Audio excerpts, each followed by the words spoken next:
Seigneur, que ta grâce, seule ta grâce. Nous voulons instaurer un état de droit. Et dans un état de droit, il y a une justice indépendante. Ce n'est pas à l'individu Félix Tshisekedi de commencer à faire justice.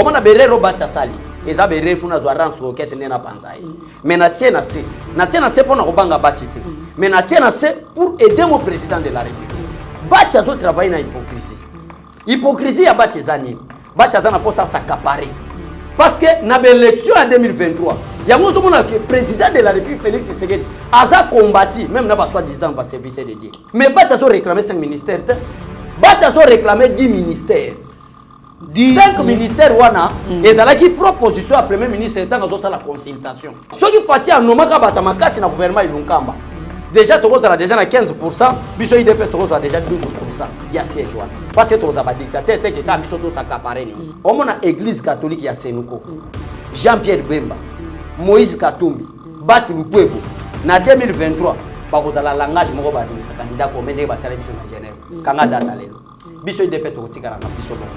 Mais la CENI ne peut pas organiser les élections par ses propres intentions. Nous avons la Constitution qui parle des conditions et de la modalité pour une élection présidentielle.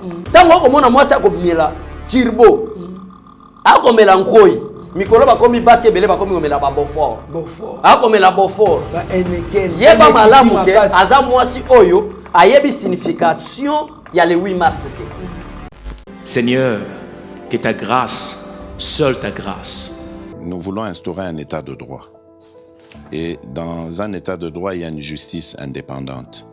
Ce n'est pas à l'individu Félix Tshisekedi de commencer à faire justice. Bonjour mesdames et messieurs, bienvenue dans notre émission Éveil patriotique, actualité politique.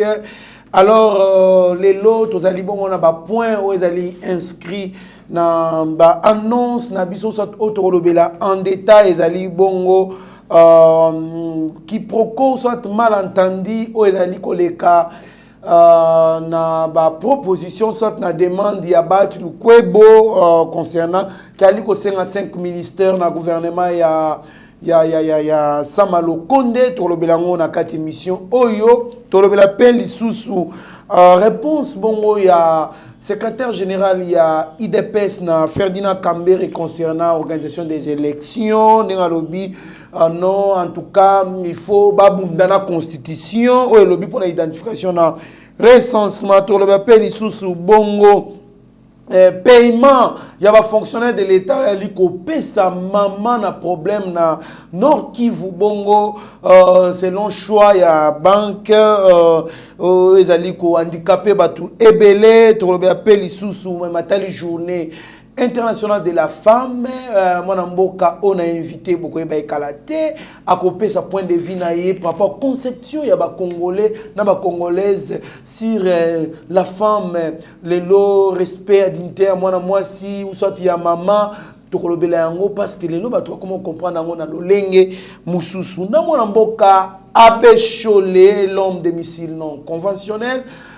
Trésor Lumbunde Tokota Muzindo Maye na EBC Binonyo Sotou Naba annonça Mwanamboka Abechole Mboti. Merci beaucoup Ndeko Nangai Trésor Kandolo, merci beaucoup ba Ndeko Nyoso bazo landa biso na plateau éveil patriotique vraiment to lamu ki malamu politique malamu mais yango était na to continuer na yo naza vraiment na s'adresser d'abord na ba femme forte. Il y a des femmes fortes que ça soit que vous êtes marié ou célibataire. Date ya le 8 mars, ezaki date ya cadeau te. Soko za mwasi ko mimi on peut pas mbater. Ezaki cadeau mo te ke bon, aza mwasi to sepelisa ye. Il y avait une certaine date. un certain 8 mars 1857, je crois. Oyo de représentativité à la femme. O ba réclama qui salait pour nous la famille na bango malam. Lelo et comme appelle na Nations Unies ba pesa ngo journée moko internationale. Ba pesa te. Ezana basi ba bomba bango na ba patron na bango pour parler de cette journée. Ezana basi oyo ya mwana remercier en commençant de Maman Denise Nyakero. Une femme très forte. Kozala mwasi pembeni opposant munene la parti politique lokola IDPS. Il faut za lokola ba Maman Denise Nyakero que j'aime beaucoup notre maman ni maman.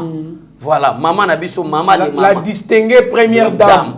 Otoyebi. Et je profite de cette occasion aussi de saluer Madame Gisèle Mbouantien.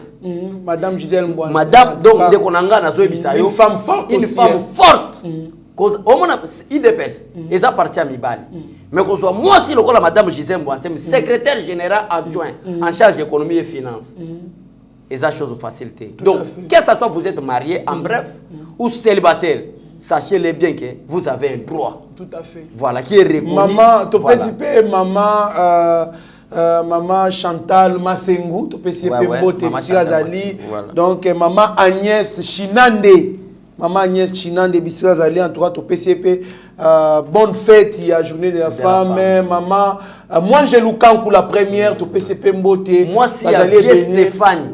Moi, c'est Vieux Stéphane Kankou. Respect. En tout cas, respect. Voilà. Donc, Bazali Ebele, Michela, Moninga Malam na Londres, donc Boza tellement Ebele.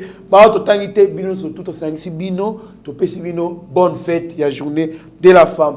Bon, moi, Namboka Bécholé na liko na ces messages.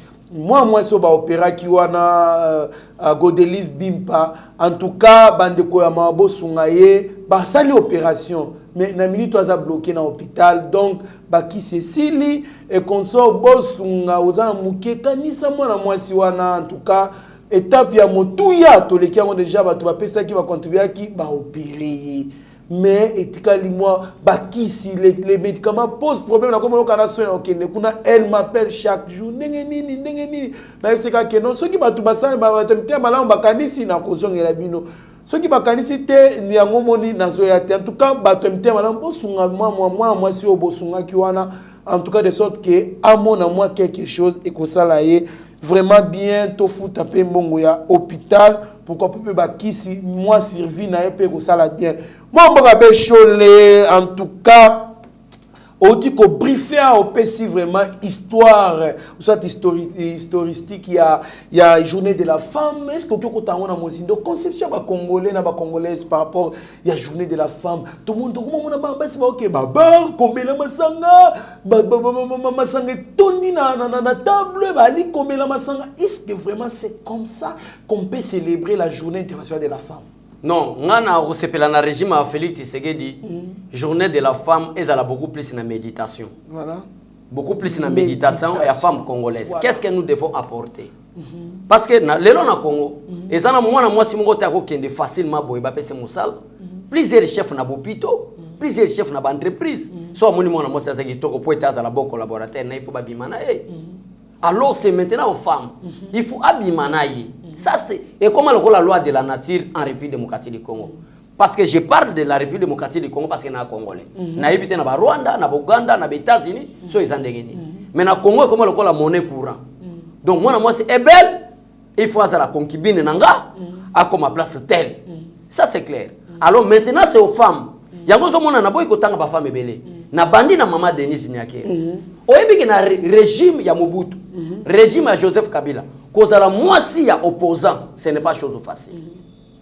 Ndenge Maman Marthe Kassalu, tala tolinga to bosana. Maman Marthe Kassalu. Mwasi ya Etienne Tshisekedi. Ngana ko senga, ozomona lelo na monde bato ebele Congo zo bonga te pona modèle. Il faut kozala na modèle. Ozomona même Paul na Lilo Banzambi. Alobi était imitez-moi parce que moi j'ai imité Christ. Parce que Paul a imité ça Jésus-Christ. Modèle, quand je parle du modèle, na imitation. Nazo ça la droit, je peux imiter qui a réussi dans le droit, azala un meilleur avocat, azala un meilleur procureur, azala un meilleur président du tribunal, azala un meilleur juge, on a pour imiter parce que ba place où il y a réussir, on a peine à réussir. Na Congo le réseau bon modèle. Yango so mona même na ba domaine il y a religion. ba serviteur de Dieu azobota makabo azana modèle te azo sala ekobo na pété azo yiba mbongo na pété asa l'escroquerie na pété yango na ko profiter du fait que ça journée ba mama lelo to yeko lobela journée ba mama te mais lokola le kaki lobby na sala ke mission te na profiter parce qu'il y a des grandes dames nde na bandi na maman Marthe Kasalo cause la moi si opposant ce n'est pas chose facile je profite aux femmes qui font la politique que boy imiter à ta maman Marthe boy imiter à ta maman Denise a boya qui parce que na yebate so basi bango mo ba comprendre ngo ala tiliputa ye wana journée de la femme akobina na bar journée de la femme na comprendre tia mais la turbo ba moi si on met la turbo donc wana catégorie ya basi oyo babula ke le 8 mars c'est cadeau mibali ba pesa vraiment tango ko mona mwasi akomiela turbo akomela nkoi mikolo bakomi basi ebele bakomi omela ba Beaufort akomela Beaufort ba eneken yeba malamu ke aza mwasi oyo ayebi signification ya le 8 mars te basi oyo bayebi signification ya le 8 mars ala tata pani te parce que tant que la tata pani yango pe c'est-à-dire c'est un cadeau et ça le jour anniversaire na ko sepela olati costume ozolanda mais ozoyeba te jour obotama wana maman no amona ki passe ni po yo obotama c'est pourquoi je pousse aux femmes congolaises à la méditation na ba journée ya le 8 mars qu'est-ce que je peux apporter dans la société en contribution or Dieu a créé la femme a yebisi na mobali na memele mutokonyoko kolate mais na memele aide semblable aide moi en tant que femme qu'est-ce que je peux apporter comme aide pomboka na yekende liboso voilà exactement que pour lobby en tout cas na bima kité yango zomona même na plateau éveil patriotique na kité na meki ko sillonner que j'observe vraiment quelle différence ferons-nous entre la femme congolaise de l'époque de Joseph Kabila et la femme congolaise à l'époque de Félix Tshisekedi Tshilombo na étudier na moni vraiment que Kabila boma vraiment mentalité ya ba bar kolango wapi oh je suis femme commerçante tikana liambo nanga non il faut chercher à porter voilà nde yango moni totangi ba komba basi ebelete totangi ba maman Marthe parce que maman Marthe maman Denise na maman Gisèle Mbwansem qui est le secrétaire général adjoint il y a IDPS vraiment ce sont des dames exemplaires au journée wana ba feta ki yango na loyengete mais ba feta ki yango na méditation je crois landaki même maman Denise place oyo a ko réfléchir qu'est-ce que je peux apporter en tant que femme na sunga bandeko na ngape basi pona ko mema pierre na biso totonga mboko ebe bakala merci vraiment la distinguée première dame Maman Denise Nyake. Merci beaucoup mon Mboka Béchole, c'était vraiment très édifiant.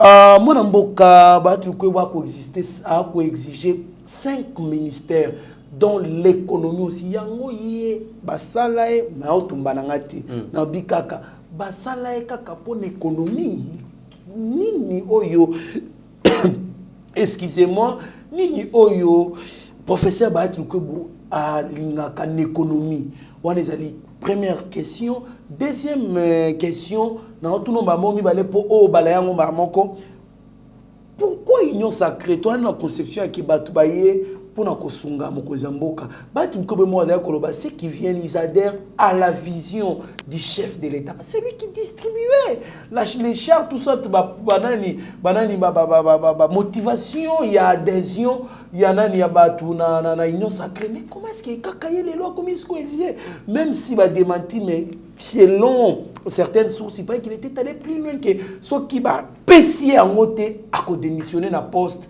Il y a président, il y a Sénat. Réaction là. Oui, oui, merci beaucoup vraiment Ndeko Kandolo. Mboka na biso vraiment touti musika.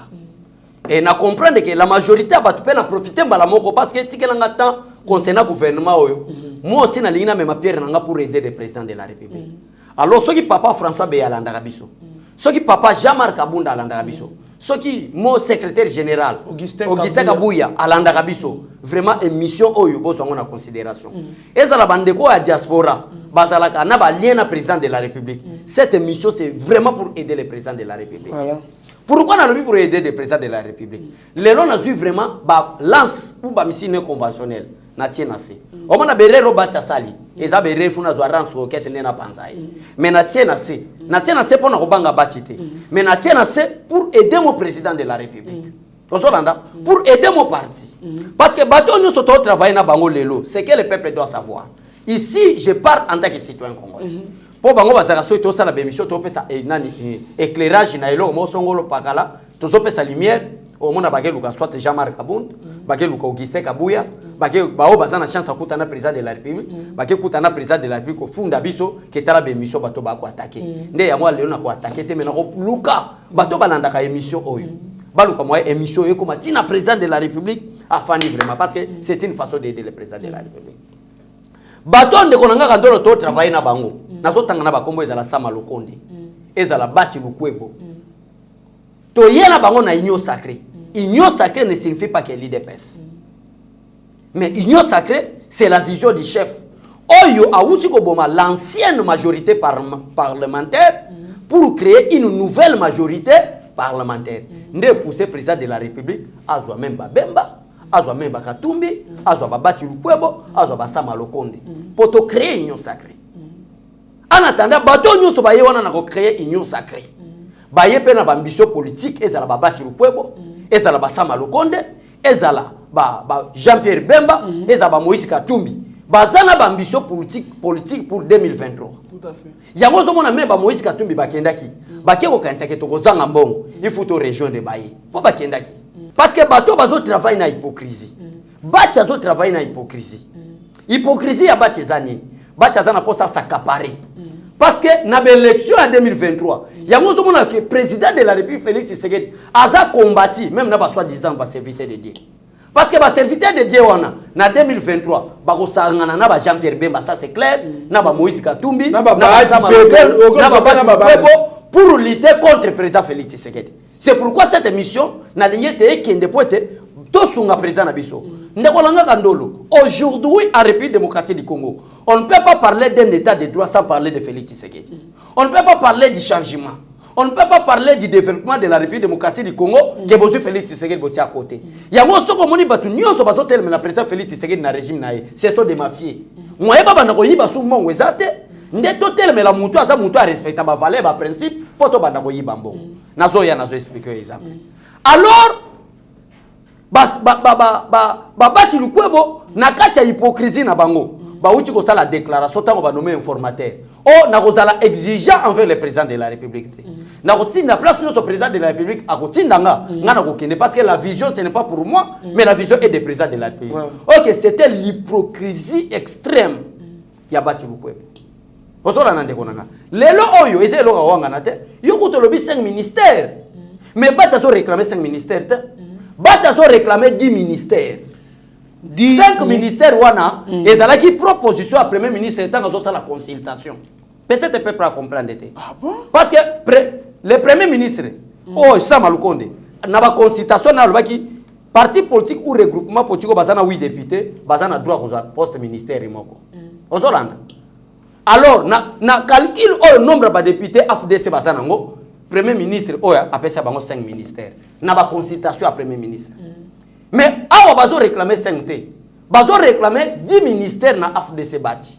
Yango na lui que monsieur faut comme na président de la République pour na zana ba proposition ko pesa pour total électorat 2023. Nde yango no zomona ndeko na ngai Kandolo bati ay ko comprendre si ma hypocrisie na yi.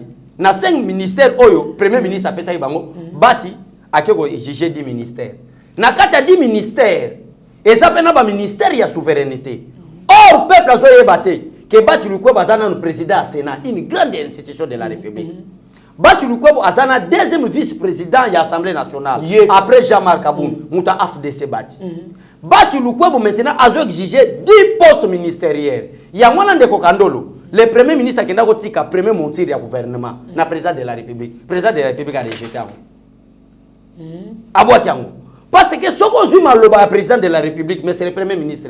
Face au peuple congolais, na Kinkoli. Président Zalaki clair que le gouvernement est un ministre guerrier. Pourquoi faut-il un ministre guerrier? Pour lutter contre Babiloko et le peuple congolais. Ni le peuple congolais injustice, nzala, chômage. Alors il faut que tu aies bateau ba guerrier pour que kende liboso. Mais tant que bacha so sala ba calcul politique. Pour avoir une ambition en 2020. Calcul politique. Calcul politique. Maintenant, qu'est-ce que je propose au président de la République? Gouvernement Oyo Uchi Koleka. Est-ce que membre ministre il y a FCC. Est-ce que membre ministre il y a IDPS ou cash précisément. Personne n'a aidé le président de la République. Ça je dis personne n'a aidé le président de la République. N'a pas attaqué Kabata FCC. Maintenant, je suis dans la logique pour na notre président mboka na biso ekende liboso ezala ba ministre ba uti na FCC je répète ezala ba oba uti na IDPS na gouvernement Ilunkamba personne n'a aidé le président de la République mais eloko na senga na président de la République quelle est la géopolitique président de la République au sala sikoyo président de la République a na géopolitique à des provinces na so sala calcul en tant que politicien pe moi na IDPS pour conserver le pouvoir en 2023 c'est la raison pour laquelle na loke batoyo bazala permettre na président de la République ba Michel Moulumba ba Bob Oba bon président de la République chaque fois émission yo pardon bon commissaire de la permettre na président de la République pour l'électorat 2023 na kosenga na président minute fois bunda na des provinces les grands bandundu na les grands Équateur parce que la ville de Kinshasa et ça déjà na maboko na biso IDPS ba Congo déjà to récupérer ango ozona na ndeko nanga Katanga avec les n'a parlons même pas Katanga avec le directeur du cabinet Niembwe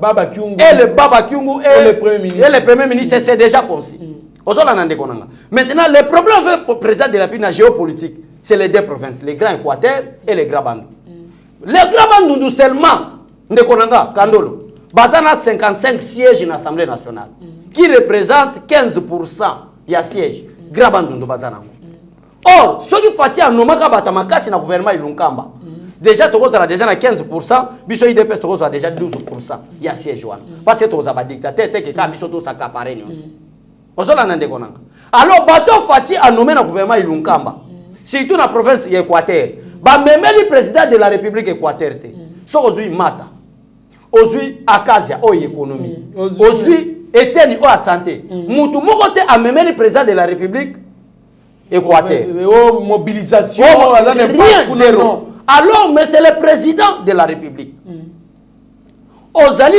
très combattu et la serviteur de Dieu l'église catholique et les hommes politiques autozana bango na kati ya union sacrée mais c'est le président de la République vous êtes combattu na degré moko pété yo mo zomi kanisate et bato nyusu biso to mona bango ke union sacrée moi je ne suis pas communicateur de l'union sacrée naza muto union sacrée te naza communicateur de l'IDPS naza communicateur ya peuple congolais place on nazo mona mabe sengeli nalo mon secrétaire général Augustin Kabouya mon président Jean-Marc Kabunda Kaboun 520 gigas car regardez du côté Bandundu et côté Équateur quels sont des hommes par rapport à la géopolitique otokoki kotia po ba memela biso Équateur na Bandundu par rapport à l'électorat 2023 ce qui possibilité très bonne analyse pourquoi la lobby bon de konanga parce que bato nyuso babat imaginez-vous mutuloko la bati lukwebo AFDC c'est là qui depuis Joseph Kabila a pouvoir bati lukwebo a travaillé avec Joseph Kabila il avait aussi ba député belé pourquoi l'exigence de mesurer oh ya zanango azako exiger on a régime à Joseph Kabila quand un régime a Félix Tshisekedi il veut profiter de la liberté d'expression il veut profiter de l'état de droit bisobe to de bafouer état de droit to yoka moto nyonso balo bana ba to yoka bango mais par rapport pour que les mêmes erreurs produisent toujours les mêmes effets pour que berero to monaki na Ilunkamba na auto comme ko mona siko hypocrisie ba ba sezo bima awa et sengeli na 2023 to songa na même erreur parce que envoyer déjà comme ça et so tel ça clair que bato yo suka bakokoma liboke contre le pouvoir Félix tout à fait alors quels sont les gouvernements zobima quels sont les hommes au fatia konomé yango zo mona tangelo de Équateur parce que la minute kaso Félix Tshisekedi azui bato Équateur makasi les hommes forts azui bato Bandundu ya makasi les hommes forts parce que Bandundu na faut s'imposer kuna ba mobilisation ba œuvre IDP ça osala capable de récupérer ba siège sur 500 députés Fati ba kopesa même 300 députés à osana majorité ko luka coalition mais so to so kana lo yenge yango zo mona tangi komba président nga Jean-Marc Kabunda yango zo mona tangi komba président nga secrétaire général Augustin Kabouya parce que bango bazana kati ya gestion ba ambition na kati ya gouvernement mais les mêmes ministres ozotanga o ba kokima kamute bazali ko sala ba campagne pour bazonga sur na gouvernement wana so mona d'abord so mona ministre a sala campagne lokola no ndenge eteni longondo a sala campagne te azomi funda moko ke il a mal géré ndé qu'est-ce que je dois faire parce que mutu amayele na poste o eza poste à nomination ba sala ngo campagne te campagne faut zela na poste électif ndé o sali campagne pour bima ozo sala campagne pour na voter. Donc, conscience n'est fondée qu'il n'a pas aidé le président de la République dans le domaine de la santé. C'est dans la campagne. Mais le problème, c'est quoi? Le problème, c'est que la gestion et la mission. Na gouvernement Ilunkamba, pourquoi na tangi des provinces? So na tangi ka Bandundu ba peut-être abecho na zotanga Bandundu pour abattre ministre, Azamuta Bandundu ba ministre. Moi je parle en tant que nationaliste. Ozola na ndeko nanga. Na zotala ba province nyonso. So ba guerrier. Guerrier wana ya Bandundu. Baluki bunta Bandundu. Mais c'est le président de la République la malam. Ça je vous dis la vérité, la malam. Bandundu na gouvernement Ilunkamba ezala ki oublier. Ba pesa ka na côté ya Mai-Ndombe. Or que Mai-Ndombe ata ba 500 ngona kwangu. Eko bimisa 31 députés. Mais Kwilu-Sen est en 31 députés. Alors du fait que Bandundu eza makasi, il faut baluka ta vice ministère na côté kwango, mais poste moko méga ministère ba pesa mutu moko ya Bandundu pe puissant. Pour to sota la élection en 2023. Tout à fait. Parce que tout le monde se kana ba viser PV. Baso viser PV. En 2023. Ba bati ba yepo na kozala derrière IDPCT. Ba sama le candidat en 2023. Ba sama le candidat. Osomona. Candidat président en 2023. C'est là na biso kopo na bango. Omona église catholique ya Senuko. Jean-Pierre Bemba. Moïse Katumbi. Bati Lukwebo. Na 2023 ba kozala langage moko ba bimisa candidat komende ba sala biso na Genève. Kanga data lelo. Biso IDPS tokotika na biso moko. Alors je suis obligé de mon président de la République. Parce que lelo peut-être pas commenter pourquoi dans un souci mutu soka attaquer Fati. Ndeko nanga. Lelo soki Fati azate na pouvoir. Tout à fait. Donc le premier bateau bajani babuna bakenda ofunda na justice. Dossier na bango bakenda ofunda na justice esilate. Si aujourd'hui Félix Tshisekedi n'est pas au pouvoir, n'est plus au pouvoir, batali boso baluka. Babe chole wana balumbo wana. Bazawa bito sala bango babe. Ça je vous dis la vérité. Alors je suis obligé de rester fidèle, loyal envers mon président et mon parti pour être mort en abisso kende libos. Merci beaucoup mon Mboka Bechol. En tout cas c'est vraiment un conseil moko ya bien makasi au PC, il faut batu au bali économie ba ça la paix apport mon bolé lo qui représente IDPS na Équateur. Voilà, rien. Il faut qu'on se dise. Qui représente IDPS na Équateur. Mais en attendant l'Équateur, trois ministres ministériels. Trois ministres. Ministre en paysanne. Finance. Ministère finance. Ministre titulaire. Économie. Ministre. Ministère phare. Qu'est-ce que l'IDPS représente aujourd'hui dans les grands Équateurs? Rien. Ok, il fallait qu'il y ait la ta. Kazaka, on a qui IDPS. Dans un ministre IDPS. Pas sentir impact. Il y a parti politique dans la province Nangaï. Merci. La province Nangaï. Ils n'allaient pas si mingi. Comme on a bateau, bali ko sunga mokonzi mboka te na tangi komba mutute mais to ali koloba makambo to vivre to moni. Mais on lignozo ngasko bilan na yango eza nini bilan na yo. Ils n'allaient pas si mingi mwana mboka to ali okoba émission na biso. Tolobe la paix, l'Ikambouya, organisation des élections, ça crée des polémiques terribles. Et Ferdinand Kambere, batanga ndemi be komboka te. Lelo na koya pona répondre Ferdinand Kambere. Ah bon? Batanga constitution. La politique c'est les lois. La politique c'est les respects des principes. 2023. Non non. Est-ce que rapport à ta mokotogisté kabya perbi recensement na identification nationale. Mon cher Kandolo, grand journaliste. Kabila détruit même un professeur. Si quand on a répondu Kambere, parce que Kambere peut lobby, Ferdinand Kambere peut lobby koyoka kiaza professeur. Quel est ce communiqué officiel que IDPS a boyé élection en 2023 où ils ont créé la polémique? Exact. Est-ce que le président de la République Félix Tshisekedi n'est pas d'accord pour les élections en 2023? Rien. Mais pourquoi tous ces paniques n'a pas Senuko, peut n'a pas tapé perdre? Si quand on a répondu Senuko, nani Ferdinand Kambere, qui est le secrétaire permanent adjoint, il y a PPRD, Ferdinand Kambere. Si on commis secrétaire adjoint permanent à PPRD, tu ne lis pas la Constitution. Tu ne lis pas les lois de la République. Vraiment. Mais les élections, ce n'est pas l'organisation du président de la République. C'est une organisation constitutionnelle. Et c'est le gouvernement qui organise. Et c'est le gouvernement, premièrement. Ce n'est même pas l'IDPS. C'est le gouvernement qui finance les élections. Et puis c'est la CENI qui organise.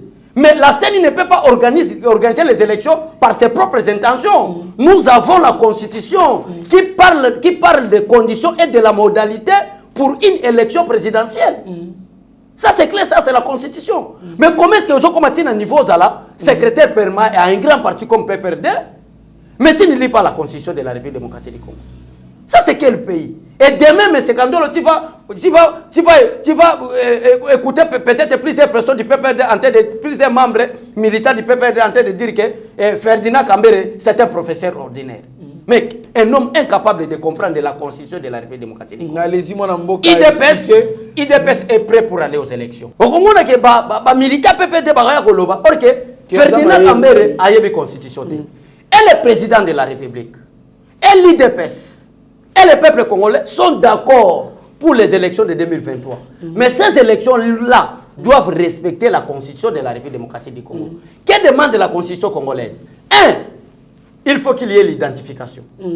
Il faut qu'il y ait les recensements. Il y a un moment qui cause l'IDPS qui a une élection en 2006 parce que la constitution est respectée. Alors Félix Tshisekedi a commis président de la République. Nous devons respecter la constitution à son entièreté. Et c'est une identification. Même le candidat malheureux aux élections de 2018, cette dame, Mama Onani Ikofo José, a sali déclaration. Je la félicite. A sali déclaration pour nous. En tout cas, on ne peut pas parler d'une élection sans recensement et identification. Ça, c'est quelle élection? Basango mbongo basanango. Ferdinand Kambere, mbongo bino bozanango. Botiango te pour l'organisation des élections, mais botiango pour les recensements et l'identification. À ce moment-là, on parlera des élections. Sans recensement et élection, ce n'est pas Trésor Lumbu qui parle, ce n'est pas Félix Tshisekedi, mais c'est la constitution congolaise qui dispose qu'avant d'y aller aux élections, il faut une identification et les recensements. Ça, c'est clair. Merci beaucoup, Mme Mboka Béchole, mais il y a un problème qui se pose dans Nord Kivu, voire même à Sud Kivu, Mme Mboka. Marché à Kofuta va fonctionner de l'État. À l'époque, Matata Mpogno, dans cette bancarisation, a confié à une banque étrangère. Tembe, Robank et Conso Equity Bank. Et pendant qu'Adeko est allé, mais il y a un problème qui se pose, Mme Mboka Béchole. Le problème est allé, il y a Kofuta Batou, fonctionnaire de l'État. Kofuta militaire, enseignant et consort, ça commence à poser des problèmes na Beni. Batou bazotia mulongo, banque. Et ça lit trop rare, banque oyozo kalba combo ba pesa ba marché ba eza ba banque virtuel. Au coup na Beni mo maintenant qui mobimba banque le quoi Tembe Robank ezaka na Beni. Na Beni ville. Voilà. Oicha Magina na Luna, na Ituri, ma banque ezati.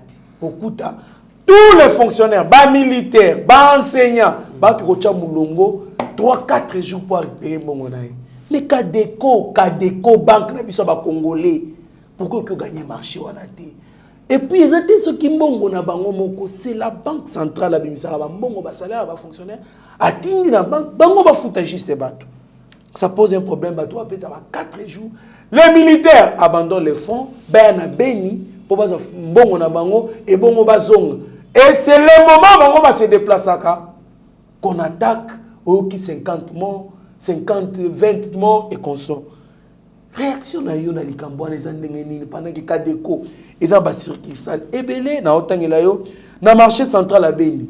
Si Kirsal les alliés, na Kadeko na Mangina 30 km na Beni, si Kirsal les alliés, aux nani na Kasindi 74 km na Beni et ezali Oicha Luna Ituri réaction na yo ezandenge nini mwana mboka. Merci beaucoup ndeko Trésor Kandolo osomona avant nazana réaction na nazo pesa mais nazo se poser ba question na kati ya motema na ngamo na miyeba quelle est maintenant ba réaction ba sango par rapport à insécurité à bancarisation matata pono na kabila bayaki nde baboma mboka bayaki baboma to créer bara ou banque eza ba faire na bango ba banque étrangère parce que bazaki sirte que ba fana na Congo tamulai tant que Etienne Tshisekedi azaki vivant tant que Félix Tshisekedi azaki vivant bazaki sire certainté trésor na lo bananga likambo insécurité wana ya bancarisation wana mais tika na ipsoke qui était ba matata ponyo tika je m'excuse cher internaute tika na yebisa onde konanga batwana zomona Tshisekedi akufa batona batbela ba champagne ndena a profité l'occasion koyebisa peuple congolais on ne parlera pas du changement du développement d'un état de droit sans l'IDPS et sans Félix Tshisekedi parce que tant que Tshisekedi akufa bato babela ba champagne po ba yeba kibieke ba côté ba ke osala makambo wana o to beta lisolo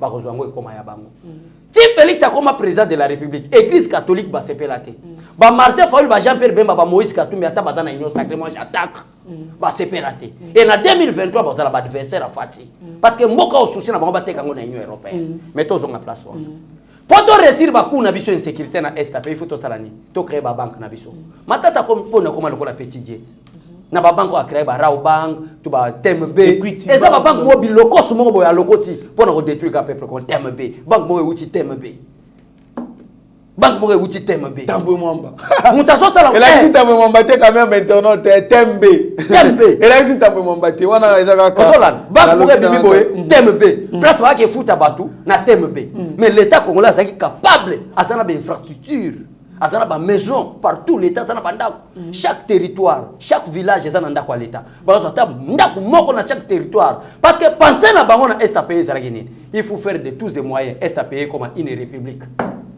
attaque à déco attaque à déco mona to tiaka banque à déco tozo par exemple ya biso moko pourquoi pas l'état congolais a que négocier na Kadeko vraiment ndenge ni l'état congolais a négocié na régie des eaux pour na mai ndenge ni l'état congolais a négocié na SNEL pour na courant pourquoi pas l'état congolais a négocié na l'état congolais à Kadeko pour na paye parce que Kadeko azana ba bureau partout mais comment na ke baye ko tia on a beni mutazo uta uturu na kati front na Rwanda kwa kozombo na beni et déplacement na yeba ndeko ya nani ya matata pone babani oboma ba Congo parce que matata pone financier agent ya ambassade à Rwanda na Congo kozolanda mais akoma congolais nde akozo mona na kati église catholique na bande kwa matata pona ba Rwanda pe baza ozolanda bako identification poto oyeba ke na yebi pete donation sur les soins à congolais pona tonalité na eloko mutu moko côté ba frontière à Uganda na so yeba mais identification de ko si sabiso makamonyoso nde amona ba déplacement les ako sala ndeko nanga kandolo militaire atiki front ayebola na sala na 4 jours au Congo d'ailleurs les locaux on parle que les États-Unis sont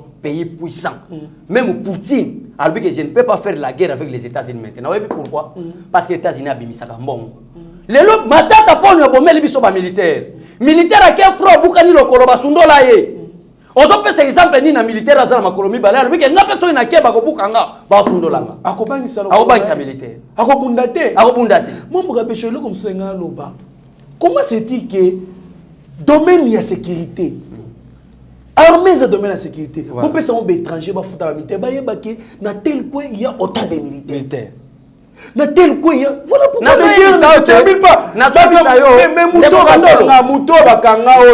muto bakanga nani oyo ya Access Bank bakanga wana d'ailleurs kutata Access Bank ko financer oui ben kandolo to bo pesa bango ba futa ba militaire ba yebake na tel Rwanda ba militaire baza autant Rwanda ba yebi nombre ba militaire baza na RDC parce que ba gens à travers ba banque oyo à travers ba paye na bango ne ba kendo so salaire na bango ba Rwanda ba yeba baza na ba yeba ka position yango zo mona même église catholique même ba politicien Fouati ba Martin Fayulu ba pesa chance na Félix Tshisekedi te po ezaki kopo na bango ba yeba ki za facilité na Félix Tshisekedi a diriger mokonza mboka botali kambo très bien bozwa paiement ya ba fonctionnaire ya Nord Kivu Sud Kivu bo pesa Kadeko qu'est-ce dépend du Congo ya biso mon côté et son même avion à l'époque à Mobutu avion pena ya sika basombi yango pona ba congolais na caisse départ du Congo mais bozo marché ba pesa bétranger en tout cas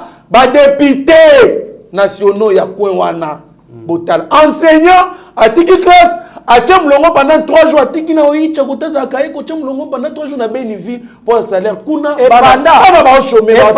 pendant moment paye ya bancarisation na batata ponyo yo okozonga Rwanda te mbona biso otikala merci ndeko nanga sala na parti S parce que ba militaire bazolonga na front ba ko luka mbongo parce que na Congo le so yoki ke mbongo ebimi mutu mwa olinga te mbongo ne la na maboka agent payer mutu mwa olinga te mbongo na ela na banque parce que munyo ça émotionnel à récupérer mon parce qu'ayebité makamuni ko koma na banque na Congo tala banque mo ba memere biso ba escroquerie o tie $500 $1,000 les ba Congolais na matière à la pesa confiance te so yoki my God love so ki my God tande ba escroquer ba Congolais Mundela zala très intelligent Dans le 21e siècle, on vous explique l'argent. Mundela est très intelligent. Ayebi comment manipuler l'homme noir. À cause si pas mal que l'homme noir a bénéficié de l'eau à Tokiti. Ngana ko tiko de l'eau na facilité. Il faut na tokane na na l'eau. Combien de formations sollicitées pour la banque? Mundela c'est pas ya le congolais ou soit africain soit na facilité. Au tiers $100 na retour au peso $250. Congolais lingi bongo. Congolais ne se pose pas la question $250 na ozo par quel miracle. Même les lois na be kiti bank to fongola ba compte au moins que kiti bank zo kata ba pourcentage na fin du mois. Mais comment est-ce que banque ko ya ko kata pourcentage était azo pesa bénéfice. Wana ndenge africain raisonnaka. C'est pareil avec la sécurité. Au moins que congolais militaires zo longa na front. Atiki 15, 25, 30, 50 km. Aye ko zo mo na banque poste ko netika vide. Et bato atie mulongo ba servir ba tumale ba atie mulongo alali na ville na ville pendant 3 jours. Na linga na ajouter na beta tour na bandundu ville na bancarisation. Soki mikolo wana ba komi paye zo salima. Yo moko to sala experience to kende na caméra ya yeba TV pour président de la République amona. Kende na baba mo na ba banque tunda mikolo paye. Ba jamba kenda sou bureau te. Azo zela zo na mbongo parce que ayebite makamuni ko ya na photo. Et pendant enseignement ils ont fait ça ma cours ezali. Na pendant bana na classe même enseignant te lukambongo na enseignant za na banque ke lukambongo bana mal formé. Yango zo mona lelo muta bimi gradia za incapable de la lettre. Zo papier duplicateur na biki. On le voit la secrétaire. Mais vous êtes gradué licencié, biki yango papier ça la demande d'emploi. To pe so musala na poste yo lingi. Ah, on va adresser la directrice générale étude. Incapable. Mais Kabila yemo pourquoi parce que c'est l'État qui a contribué à cette destruction. Yango zo mona balingi te état de droit fanda. Parce que nekonanga tozana yeba TV. Madame Abigail ozana simona nanga tozawa. Arrestation ya Willy Bakonga kombo ambongo kozanga te. Na monsieur Jamba. Mais na arrestation mais kombo ambongo ezanga te. Ba dignitaire l'église catholique ba kozanga te kanga data lelo. 9000 écoles fictives. 2000 diocèses fictifs. Et ça ba Ougandais ba Rwandais ba boko la ba on ba diocèse soni.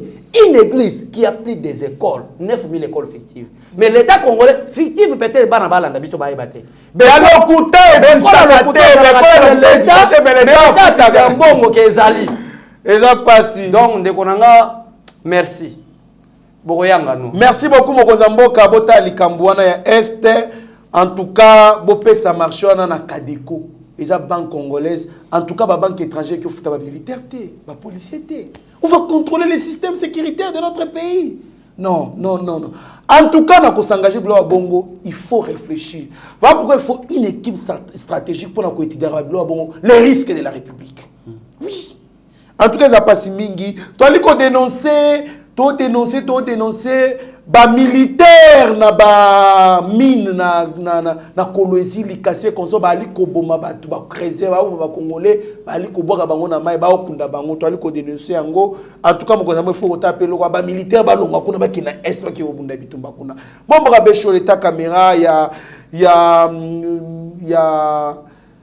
Mike Chiswaka na Rabi Mokoko et Bongo opesi la malobano ya suka. Merci beaucoup Trésor Kandolo. Malobananga pona ko conclure émission oyo eza pona otalisa ko kebisa sama lukonde. Bati lukwebo. Keba. Félix Tshisekedi a parvenir ko buka Joseph Kabila o azana pouvoir pendant 18 ans sans armée lela. Na opesa bino be exemple bozoga exemple il y a 2006. Pour être Jean-Pierre Bemba Kabila désarmé, il faut tout perdre Baïgo Tanzanie. Il faut maquiller Tangana Gombe. Mais Farti a désarmé Kabila. Na papier, il y a 50 francs na bika 50 francs. Kabila a désarmé, ba policier ba comme golé ban tabana kinga kati, na ka jamata comme golé là. Ba policier mal formé. OK, yemo va former qui ba policier mal formé wana. Et bongo yo bati, ozakutu et l'autre côté, il faut tout le babongo. Farti a pris son confiance. Au long de 5 postes, comme go juger 10. Ça c'est quel gourmandisme politique. Ça c'est quelle indiscipline ou escroquerie politique. Mais na boyna kende vite na bino. Bo retirer maloba wana. Président Jean-Marc Aboun, mais c'est le secrétaire général. Toutes ces personnes wana biso tozo benga bango bazana union sacrée. Je ne vous pousse pas d'aller trop vite ya ko kabwana bango. Mais zakaka éveille ya conscience. Peut-être moi qui dis beza batwana ezala basama lokonde. Ezala babati lukwebo. ezala ba Jean-Pierre Bemba bakosangana na ba Martin Fayulu na ba Joseph Kabila na église na bango Senko contre le président de la République en 2018 mais élection en 2018 en 2023 plutôt ezala ngote parce qu'il faut aller à l'identification et le recensement. D'ailleurs, l'article 5 de la Constitution dispose la souveraineté de l'État appartient au peuple congolais. Et le peuple congolais maintenant demande le social, la justice équitable, l'état des droits si nous avons des volontés à peuple élection to bombango en 2050. Merci beaucoup mon mboka Béchol en tout cas totika gourmandise Union sacrée ezali na 391 députés nationaux. AFDCA, il y a 42 députés nationaux. Ce qui te sali soustraction et coupé ça 391 moins et puis ça 349 députés nationaux barotika ce qui va être alongwe na ba député na ye 42 wana. Na Union sacrée batika 349 ekosimba na ngope tango zo senga ba pesa yo eloko sala pe ba calcul te 391 députés nationaux moins 42 députés nationaux yanga bakotika la combien 349 députés nationaux Union sacrée otika majorité to etika majorité te la rapide tango bozo senga biloko yango bokendaka pouvoir pour na travailler pour na peuple to pour na binomoko bo pesanga tel ministère na quelle intention s'enrichir or peuple alingonati. Merci beaucoup na baños to balanda kibiso. Merci à monsieur Eric Diamba, merci à monsieur Zéphile Lomele, merci à Stéphane Kanko Manjelo Kanko la première. Merci au président Chiquito Muchachino. Merci à Chacho Pipo de Madrid. Merci Nabatunion Sejen Ngoma le pétrolier Oben Chiswaka. Kasere Kamapendano. Bozali Ebele Sami MTC. Maman Clara. Bozali Ebele Maman Fatou. En tout cas, Bozali Ebele. Bozala branché sur Yeba TV, Bozala de cité. Merci aussi na Benjamin Mwana Soukazali na Lubumbashi, bon séjour, Mwana Mboka. Merci beaucoup na président, na commandant Sedi. Merci na mon vieux Crispin Chibambe. Merci au professeur Deko Moulema. En tout cas, Bozali Ebele. Na autant à Bakomoni surtout. Bozala branché sur Yeba TV, Bozala décité, qui m'a Yeba TV, Eric Moubiala, Miguel Kilungu, DG Shadrack Lolo, Steve Konde, HD Mitterrand, Naya, Pasteur Gili. En tout cas, Batunyo surtout, Chaki Ochu di Meshak Nabosen, Bozala branché sur Yeba TV, Bozala décité. Mieux vaut être maître de ce silence qui est plutôt esclave de ses propres mots. Merci. Seigneur, que ta grâce, seule ta grâce. Nous voulons instaurer un état de droit. Et dans un état de droit, il y a une justice indépendante. Ce n'est pas à l'individu Félix Tshisekedi de commencer à faire justice.